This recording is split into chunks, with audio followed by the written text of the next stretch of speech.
Thank you, everybody. If I had known it was so cool to lecture in t-shirt and everything, I would just I would have taken off the dress shirt and everything. But I had a Jewish mother in Brooklyn. She thought that when I lectured, I should actually wear a shirt and everything. Can everybody hear me? All right. Now the topic here is the heroes of capitalism. One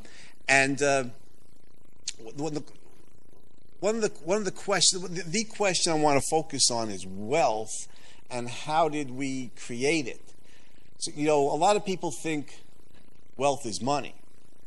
And money, of course, is just a means to expedite the exchange of goods and services. The goods and services are the wealth. I mean, wealth is, I'm a fat American. We are proudly the fattest people of history. Wealth is food. Wealth is medical care. Wealth is housing. I'll tell you what wealth is. Being able to travel from New York to Tel Aviv in 10 hours. That's wealth. How long would our ancestors have taken on that journey by sailing vessel if they made it at all in the stormy weather across the Atlantic, or for centuries when the Mediterranean was an Ottoman lake? If they could have made it to Palestine at all, weeks at least, if not months. So the wealth, we take this for granted. The wealth we take for granted, where does it come from? What is the cause of it? Some people would argue, and I would agree, that capitalism is the cause of the wealth. Some people would say, no, the labor unions are the ones who are responsible for the wealth of the modern Western world. Some people believe it's government regulation of the economy. So what's the truth on this? What is the source of the wealth that we see in the modern West? In the modern Western world. Now, I want to go back to the claims of some of the anti-capitalist intellectuals. This is my book, The Capitalist Manifesto, the historic, economic, and philosophic case for laissez-faire. One of the sources here is Friedrich Engels, colleague of Karl Marx. Engels' book, The Conditions of the Working Class in England in 1844, is a standard. It's of the socialist movement. Now listen to what Engels says about this. Anti-capitalist intellectuals have long glorified the life of the working man in the pre-industrial era. They speak glowingly of a lost golden age prior to the development of the factory system in which the workers lived happily in freedom and prosperity. Engels says that, quote, their standard of life was much better than that of the factory workers today, 1845. They were not forced to work excessive hours. He's talking about workers prior to the Industrial Revolution. They were not forced to work excessive hours. They themselves fixed the length of the working day and still earned enough for their needs, unquote. Engels claims that they had leisure for play and recreation, engaging in sports with their neighbors, quote, bowls and football, unquote, bowling and soccer, in other words, which contributed to their physical health and vitality. If children helped their parents work, quote, it was only an occasional employment and there was no question of an 8 or 12-hour day, unquote. In the absence of child labor, Engels continued, quote, workers' children were brought up at home. Children grew up in idyllic simplicity and in happy intimacy with their playmates, unquote. From Conditions of the Working Class in England in 1844. In other words, the socialist intellectuals have often argued, Engels being a preeminent example, that there was a lost golden age of the cottage industries when the workers were doing okay, and that capitalism lowered their standard of living, that capitalism destroyed the cottage-based domestic industries, and that it forced, the Industrial Revolution forced workers into the factories at very low pay. Now, what is the truth about this? This is still the socialist intellectuals to this day argue that capitalism lowered the standard of living of the working class. What's the truth about this? And I think part of the truth is historic. Yeah, this is really an interdisciplinary question.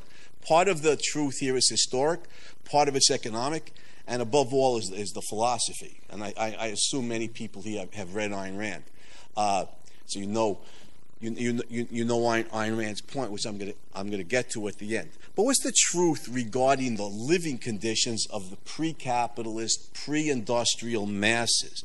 Now, the truth is horrifying. The truth here, documented by many historians and economic historians, will make you a hair stand on, and if you care about human life.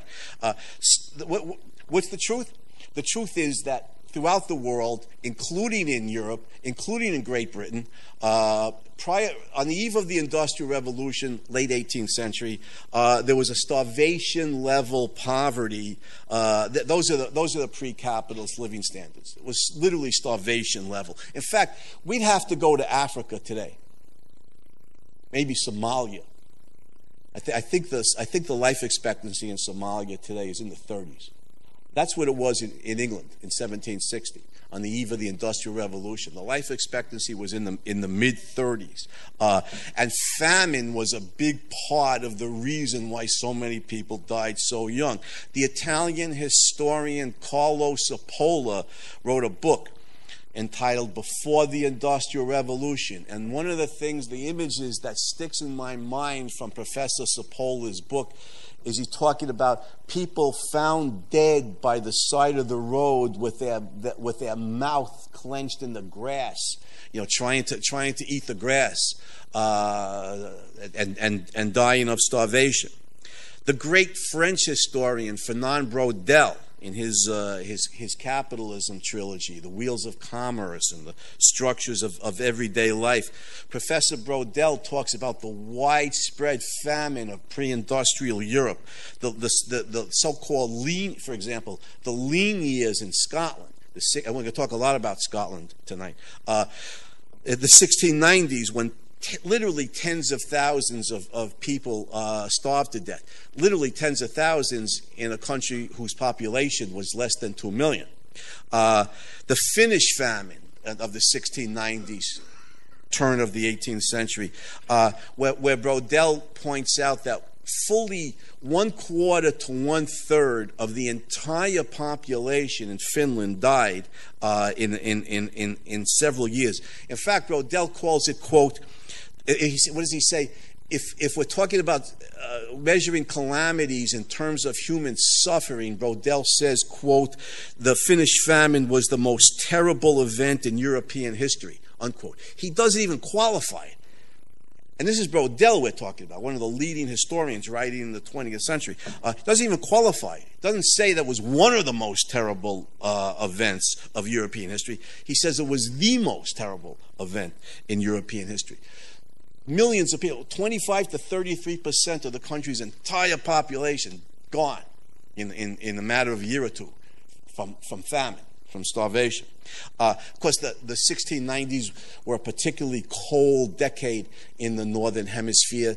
Western Europe suffered terribly, but the point, of course, is that the primitive agriculture of the day and the technology of the day was not able to grow food when the weather was particularly cold.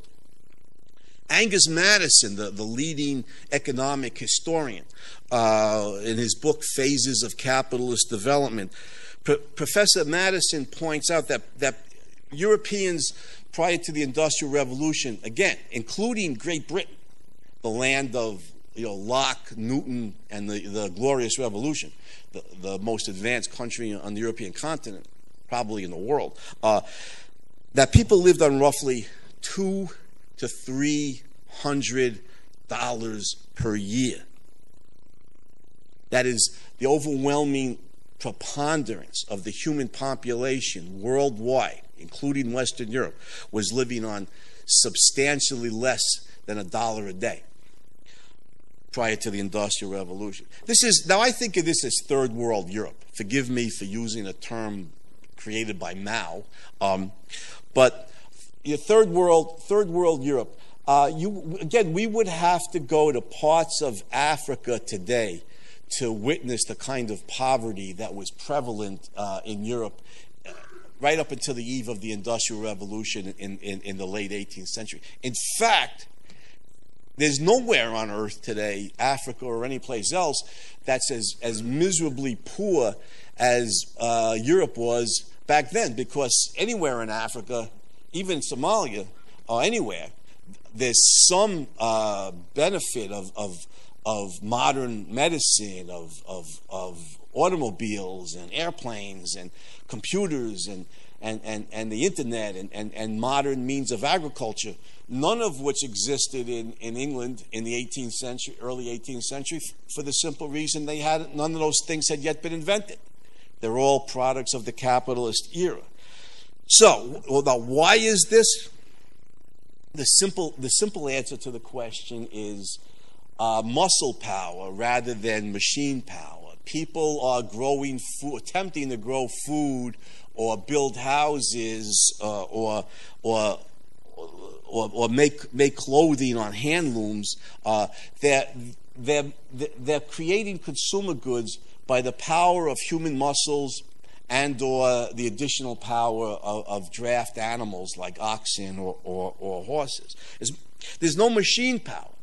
If you guys have read Atlas Shrugged, you remember Ben Neely says to Dagny, "Muscles, Miss Taggart, right? Muscles is all it takes to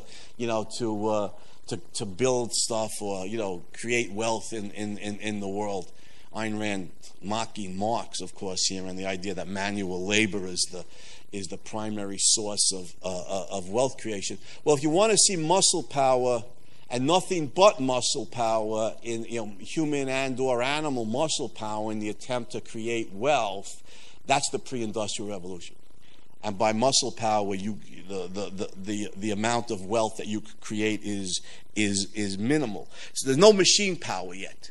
We're just prior to the Industrial Revolution. The 1785 generally dated the beginning of the Industrial Revolution, which is as good a date as any, because that's the year the powerful Watt and Boulton steam engines were first applied to driving the power looms in the British textile factories. But there's no machine power yet. No steam engines, no electricity, no gas-powered tractors or trucks, no power drills or power saws or cranes, derricks, etc. to build houses. By the way, this reminds me of something. I was always a big fan of Tolkien, in the Lord of the Rings trilogy. I imagine many of you have read Tolkien's books and or seen what I thought were excellent movie adaptations by Peter Jackson. If you remember in the Two Towers, when Saruman is building his army of superpowered orcs to invade Rohan, he's industrialized. And Tolkien, of course, he's arguing here against industrialization. Now this is fantasy. It's fiction. I love Tolkien, but as an economic theory, notice here the hobbits eat 6 times a day. They're like Americans, and and they're fat and happy, and there's no industrialization. So they're growing food, with a mule and a hand plow. Now, of course, this is literally impossible. The mass starvation I've just been recounting from Brodel and Sapola and all these historians, that's just heartbreaking reading. This is the result of agriculture prior to the Industrial Revolution. There's no tractors, there's no combines, there's no steel industry to make tractors inexpensively, there's no petroleum industry to fuel the tractors, etc. So this is the truth, the sad, heartbreaking truth about Western Europe prior to the Industrial Revolution. So what happened? I think of it this way: help is on the way. In roughly 250 years, which is historically, a snap of the fingers, right? According to geologists, The Earth is roughly like 4.65 billion years old. And according to the evolutionary biologists, of course they all give different answers to this question, but how far back do mankind's earliest ancestors go on this Earth? Several million years. More, several million years. 2 million, I think, is a good educated guess. So 250 years, is a historic snap of the fingers. In 250 years, the Western world went from literal starvation level poverty to where we are today, where we're fat. The supermarkets are filled with food. You could travel from New York City to Tel Aviv in 10 hours, not 6 months. I have what did Steve Jobs say? That Apple was going to create awesome stuff? I left my i6 back in the hotel. Talk about making awesome stuff. I mean, Steve Jobs' R&D guys at Apple figured out how to get a computer into your cell phone. That's pretty awesome. So I'm sitting in my hotel room, on the internet doing some research. We have this extraordinary wealth today in 250 years, from starvation level to space travel and cell phones, computerized cell phones. So how do we get there? How do we get there from here? One question we could raise is, we know the Industrial Revolution originates in Great Britain. I think one question that the socialist intellectuals rarely, if ever, raise is, why here and why now? After thousands of years of poverty and starvation, why the 18th century, which just happens to be the Enlightenment, but why the 18th century and why Great Britain? And our story begins here, the way up, out of this abysmal poverty into the wealth that we enjoy today and take for granted. Our story begins in Scotland, which was considered the poorest nation in Europe. And by the way, I recommend a very good book. He is Arthur Herman, who's a historian, I think, at the Smithsonian Institute in D.C. Arthur Herman wrote a very good book, How the Scots Invented the Modern World, I think was the title, which is really inspiring and shows the way up out of terrible poverty. So Scotland was considered the poorest nation in Europe. When you're the poorest nation anywhere in the 18th century, that's a dubious distinction. Like I just said, in the 1690s in Scotland, they called it the lean years, when the cold weather, the primitive agriculture was unable to cope with the cold weather, and tens of thousands of people, literally tens of thousands, starved to death in a population of fewer than 2 million. But Scotland was the poorest nation in Europe, but her best minds were about to revolutionize the world. Best minds, who are we talking about? Well, let's start with James Watt. We're talking about the heroes of capitalism. Let's start with James Watt, 1736 to 1819. Now, Watt was a self-educated, he came out, again, a very poor family. He was a self-educated guy, was a workman at the University of Glasgow, brilliant young guy, studied, the professors, give them credit, realized that this self-educated young kid was a brilliant student, and he studied the properties of steam with one of the leading scientists of the day, Professor Joseph Black, at the University of Glasgow. And the Scots, it's really interesting, even the leading professors and medical men in Scotland at that time, many of them were also entrepreneurs, industrialists, businessmen who wanted to make money, and very often did. Now, studying with Joseph Black at Glasgow, Watt hit upon his idea of separate condensation in 1765, which enabled him to perfect the Thomas Newcomen steam engine. Now, Watt moved south to England, specifically to Birmingham, where he went into business with Matthew Boulton, Boulton was an entrepreneur and engineer who ran the Soho Engineering Works in Birmingham. And they perfected the steam engine. They mass-produced the steam engine. And like I said before, when the Watt and Bolt and steam engine were first applied to driving the power looms in Britain's textile factories, the year is 1785, and this is known as the Big Bang of the Industrial Revolution.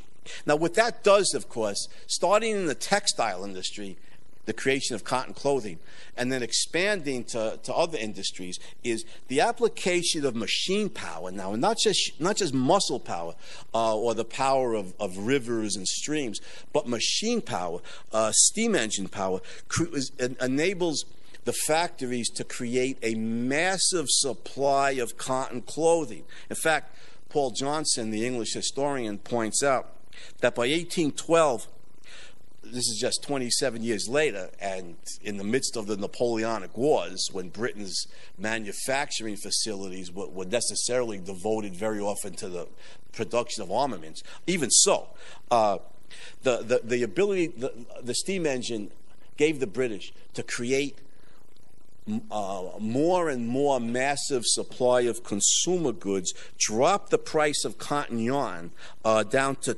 by 1812, to 10% of what it had been prior to the Industrial Revolution. I mean, they cut the price by 90%. The supply of cotton yarn increased so enormously relative to demand for it that the price comes down. And of course, what that does for the poor, well, everybody, but especially for the poor, is it enables them to, cotton clothing becomes affordable for the first time in human history. And by the way, one of the things that results from that, you'll see if you study the free societies and free markets, you'll see the way that innovations build upon innovations. The cotton clothing can be washed. It can be washed more effectively than wool, and inexpensive cotton clothing meant, especially for the poor, that levels of cleanliness were able to rise. You know, that the cotton clothing could be washed much more frequently than the woolen clothing could, and so the lice and the vermin that people lived with, you know, for centuries, now we're starting to move away from that towards better hygiene and, of course, better public health. Now, this is steam power, of course, in the late 18th century is a revolution, but it's just the beginning. You know, then of course comes electric power, electricity, enabling the greatly increased production of consumer goods, a greatly increased supply of consumer goods, lowering prices, raising real wages, and of course making goods affordable. Now, and including, especially for the poor. Now, this in and of itself is enough to answer Engels, who should have known better by the 1840s. It's true that the working class in the 1840s were miserably poor by our standards. But relative to their parents' generation, to their grandparents' generation, to their great-grandparents' generation, the working class of there's two truths about the working class of the 1840s that Engels and Marx are referring to. One is that their living standards were much higher than the previous generations who had a starvation level. And two, their living standards were still rising. Now, first of all, the monetary wages are higher in the factories. We know that today from the field of economic science. Monetary wages are higher because work in the machinery is skilled labor. You have to pay for skilled labor. Owners have to compete for skilled laborers, and so the monetary wages paid to the English working class in the factories was significantly higher than in the agricultural field. But more important than that, much more important than that, real wages are higher. Real wages meaning income measured in terms of purchasing power. The enormous increase in the production of consumer goods tends to bring prices down, which means the monetary unit could buy more. You could now buy more food. You can buy more coal to heat your homes or cook your food. You could buy better shelter. And so the real wages of the working class was significantly higher. We know that today from the field of economic history, and economic science would predict it. enormously increase the supply of consumer goods relative to demand for those goods, the prices tend to come down. Real wages, purchasing power rises. So this is what the great line of Matthew Bolton, when he was interviewed by James Boswell. Those of you who are literary types, James Boswell, famous, the Scottish writer, famous for the life of Johnson, the life of Samuel Johnson.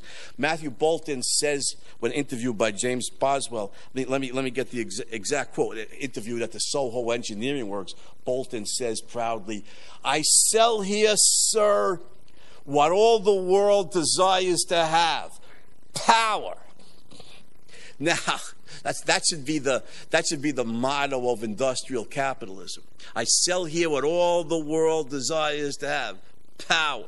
When we reflect that there's power to do good and there's power to do evil, the ability of the steam engine to enormously increase the production of consumer goods and thereby enormously raise human standard of living, you see the great power to do good that this represents.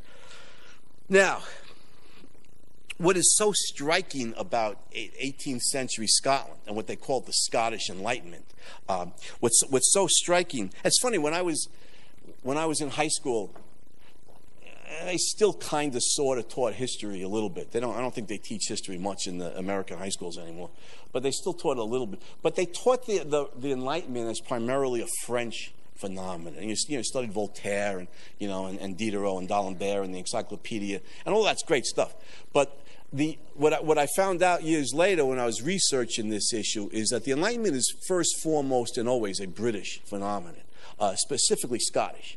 And it was widely acknowledged in the 18th century, including by the French, believe it or not, that Scotland was the most advanced culture in the world. And indeed, Voltaire, give him all his credit, Voltaire was a devoted Anglophile. He visited England, he admired British culture, and he wanted to bring the movement towards individual rights, limited government, religious freedom, wanted to bring that British those British advances to France. So now the Scots led the way, and what's so striking about this is the desire in Scotland to employ human genius to improve conditions of man's earthly life. I'll repeat that, because it has not always been that way in human civilization, and to this day is not always that way. The desire to employ human genius, the fervent desire to employ human genius, the mind, to improve the conditions of our earthly life. In other words, the Scots strongly desired to wed the theoretical to the practical. Adam Smith, as another example. Adam Smith, 1723 to 1790. Adam Smith, of course, was a professor of moral philosophy at the University of Glasgow. To this day in philosophy, my PhD's in philosophy, and I remember reading the theory of moral sentiments in graduate philosophy classes. But Smith, of course, is much more famous and a much greater figure for the Wealth of Nations. And in the Wealth of Nations, Professor Smith truly revolutionized our understanding of economic science. He virtually creates the field of modern economic science. Smith also was, get this society that Smith was a charter member of, the Edinburgh Society for the Encouragement of Arts, Sciences, Manufacturing, and Agriculture in Scotland. I wouldn't call this organization ambitious or anything, right? The society, the Edinburgh Society for the Encouragement of Arts, Sciences, Manufacturing, and Scotland, and Agriculture in Scotland. You see the desire to use human genius to improve all of these fields, theoretical and practical. Let me give you a microcosm of the Scottish Enlightenment. This is on page 81 of the Capitalist Manifesto. Some of Smith's closest friends. Time flies, we're having fun. Okay. David Hume, of course, was Smith's best friend. But James Hutton, who was both a manufacturer and one of the early pioneers in the field of geology. Joseph Black, who I mentioned before, professor at the University of chemist and professor at the University of Edinburgh. So here's the quote: Hutton, the geologist manufacturer, and Black, the chemist industrial consultant, dined every Sunday evening at an Edinburgh tavern with Adam Smith, the moral philosopher economist. The three friends represented a microcosm of the Scottish Enlightenment. Science, philosophy, and rational inquiry in general, placed in service of industrialization and life-enhancing progress. So wedding the theoretical to the practical is the essence of the Scottish Enlightenment and is the first cause and prime mover of the British Industrial Revolution. Now, a few more heroes from capitalism's early days. I want to get to some of the explanatory principles, but we may run out of time. A few more of the heroes, because I'm a hero worshiper. I love these guys. How many people? Let me ask by a show of hands. How many people here are familiar with what they call the Lunar Society of Birmingham? I was like 3. Okay. From my book, right? From that doesn't count. All right. But the Lunar Society of Birmingham. I was going to read some of this, but I don't have the time. So let me give you the brief highlights. Birmingham, England, of course. That's where Matthew Bolton's Soho Engineering Works was located. That's where James Watt moved to work with Bolton to perfect the steam engine. But the Lunar Society of Birmingham was this collection of geniuses in England in the late 18th century. For those of you who've read Atlas Shrugged, this is like the real-life equivalent of Galt's Gulch. You not only have Watt and Bolton, but Erasmus Darwin, who was one of the leading physicians in England in the 18th century, was also a botanist, a poet, and an all-around original and innovative mind. Grandfather of Charles Darwin was a member. William Withering, another brilliant physician and outstanding medical researcher who introduced the use of digitalis into medical practice, was a member. Josiah Wedgwood, the pottery manufacturer and who designed your innovative kiln to perfect pottery, and who was a very wealthy man and brilliant, innovative mind. And we should add Charles Darwin's other grandfather was a member. But the Lunar Society of Birmingham reaches its height when Joseph Priestley moved to Birmingham. Now, Priestley, of course, one of the great scientists of history, and an industrial consultant who wanted to make money, the great scientist who wants to create technology to improve human life on Earth and make money. For those of you familiar with Atlas Shrugged, I think of Priestley as the anti-Robert Stadler. But listen to this: so many members of the Lunar Society of Birmingham were either Scots or were educated at the University of Edinburgh, the so-called cradle of the Scottish Enlightenment, that it was no exaggeration to claim that at times it would seem as though Birmingham itself was an intellectual colony of Scotland.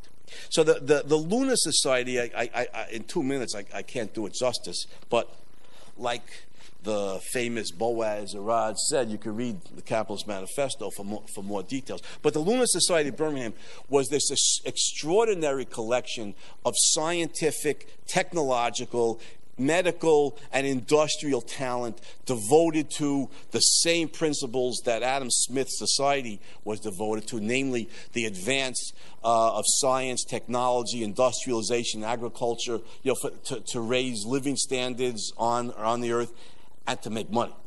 Now, these are some of the heroes of the Industrial Revolution. I asked, how did we get there from here, or how do we get here from there? Well, the achievements of these individuals, Watt, Smith, the Lunar men, the achievements of these giants, of these geniuses, is a big part of the reason that we got here. But there are their achievements are a big part of the reason why we have the wealth today that we take for granted. They're responsible for ending the starvation levels of poverty that existed in the Western world as well as everywhere else, for millennia. But what are the principles? I have a few minutes left. What are the principles that explain the rise from material poverty to prosperity? Now, there are two sets of principles. One from the field of economics, and the other from philosophy, specifically from Ayn Rand. So let's see if we can how much of this we can get through in just a few minutes. Where's my notes on that? Here it is. The economic principles. As I mentioned already, the economic causes of such extreme poverty and why pre-industrial revolution Europe was so poor is that goods are made by hand, by muscle, not by animal power. So the supply of consumer goods is necessarily terribly diminished relative to the demand. So the price is high, and the overwhelming bulk of the population are too poor to afford it. A few aristocrats maybe could afford food, during the lean years, and nobody else could. They starved to death. So the economic causes of prosperity, of course, are to develop technology and to industrialize, develop the steam engine, and then go into and put the steam engine into production, manufacturing first cotton clothing, and then any number of other consumer goods.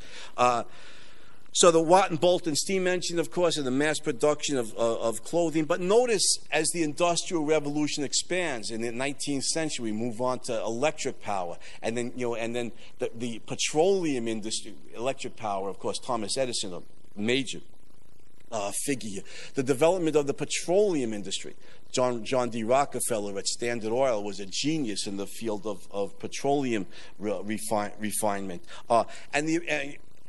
Carnegie in the steel industry and the ability.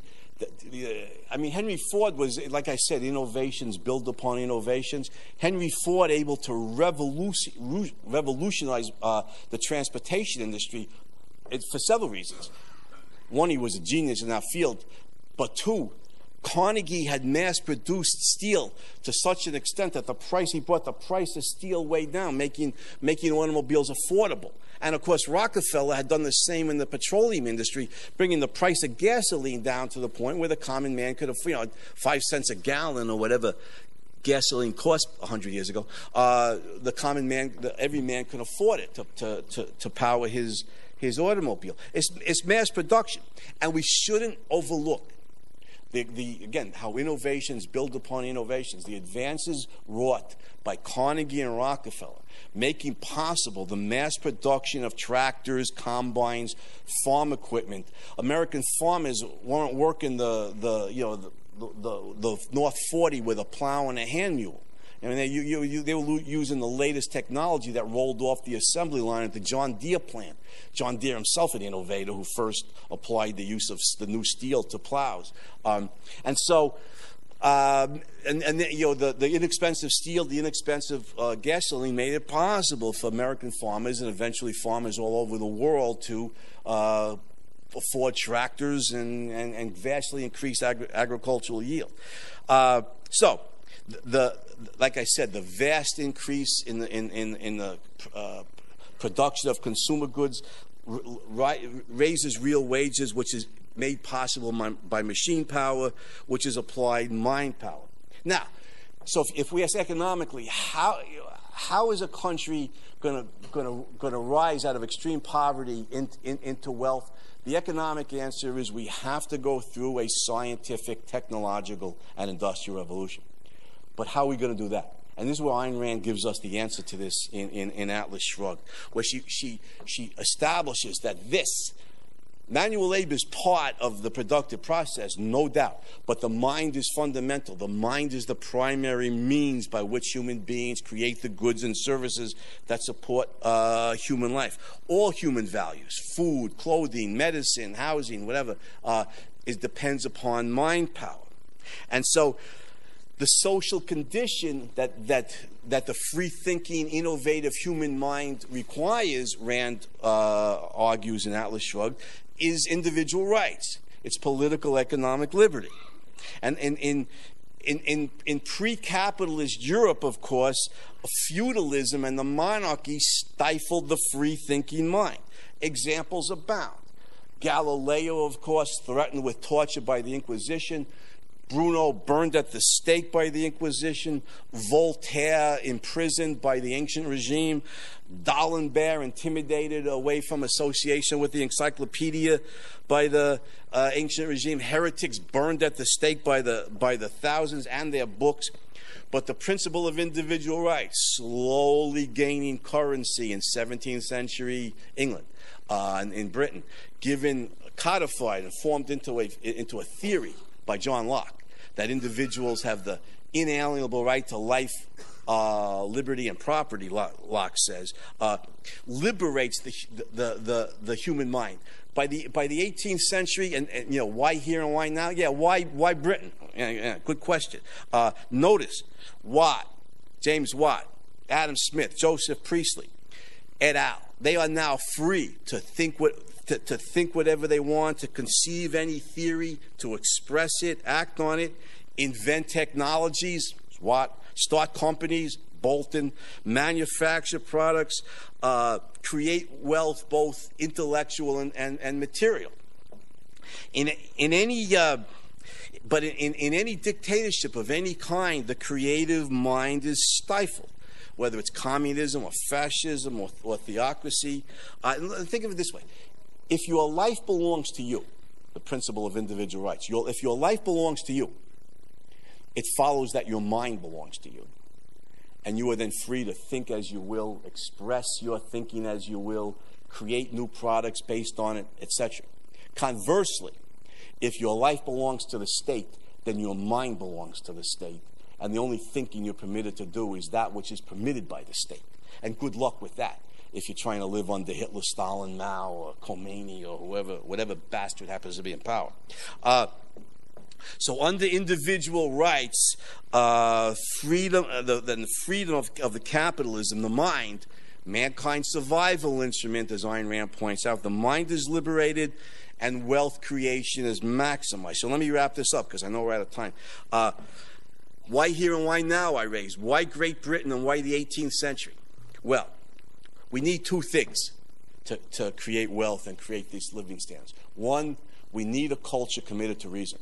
Not faith, not go by our feelings, not obedience to the dictator, but a culture of reason. And you know who's a seminal, critical figure in this regard? Isaac Newton, the greatest scientist of history. 1642 to 1727. Newton didn't just explain the laws of nature in ways that had never been and advanced our understanding substantially. No. What Newton did was even greater than that. Newton showed the leading thinkers of the 18th century, the so-called philosophers, the power of human reasoning, the power of the human mind to understand nature. And Newton's books went through many publications and were translated into any number of languages, but especially widely sold in Britain. Newton's insights and his influence on the philosophers, again, he showed them the power of the human mind to understand nature. He showed them in action. Helped create a culture of reason in Great Britain, a culture that respected reason. Remember Alexander Pope, the great English poet, is famous for heroic couplets? Nature and her laws lay hid in night. God said, let Newton be, and all was light. How's that? When the leading poet of the era is writing heroic couplets about the leading scientist of the era, you know we're not in the 20th or 21st century. We're in the 18th century Enlightenment. Now, furthermore, a culture of reason, and secondly, what we need is a politics of individual rights. And here the giant is John Locke, whatever his flaws. Locke's political philosophy was a charter of liberation for the common man. That individual has the inalienable right. Even no matter how poor he is, no matter what commoner, he's not an aristocrat, he has the inalienable right to life, liberty, and property. One of his proteges across the pond, Thomas Jefferson, said, paraphrase Locke, individual has the inalienable right to life, liberty, and the pursuit of happiness. Combine the Lockean Jeffersonian formulations, and an individual has the inalienable right to life, liberty, property, and the pursuit of happiness. From Newton, primarily, England, Britain, had a culture of reason. From Locke, the politics of individual rights. This is why here and why now. This is why Great Britain and why the 18th century. These are the heroes of capitalism, the first heroes of capitalism, and they've set a template for any society around the world, whether it's Somalia or Cambodia or China or any society around the world, how to rise from terrible poverty into a level of material and intellectual wealth that we take for granted in the Western world today. Thank you.